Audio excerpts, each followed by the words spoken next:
Why a hawk kills chickens. In the olden days, there was a very fine young hen who lived with her parents in the bush. One day, a hawk was hovering round about 11 o'clock in the morning, as was his custom, making large circles in the air and scarcely moving his wings.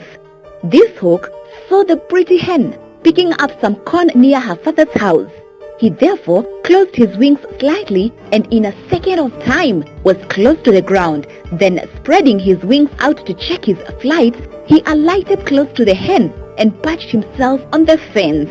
He then greeted the young hen with his most enticing whistle and offered to marry her.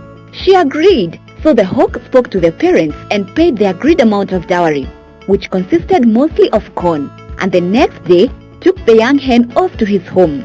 Shortly after this, a young cock who lived near the hen's former home found out where she was living, and having been in love with her for some months, in fact, ever since his spurs had grown, determined to try and make her return to her own country.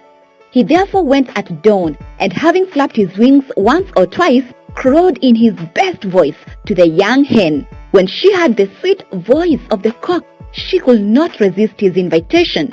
So she went out to him, and they walked off together to her parents' house. The hawk, who was hovering high up in the sky, quite out of sight of any ordinary eye, saw what had happened and was very angry. He made up his mind at once that he would obtain justice from the king and flew off to Calabar, where he told the whole story and asked for immediate redress.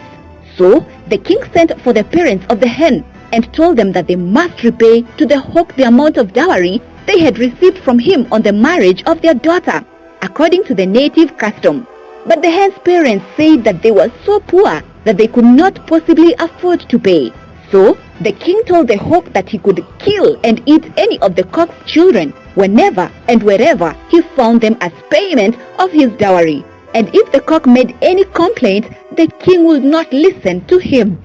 From that time until now, whenever a hawk sees a chicken, he swoops down and carries it off in part payment of his dowry.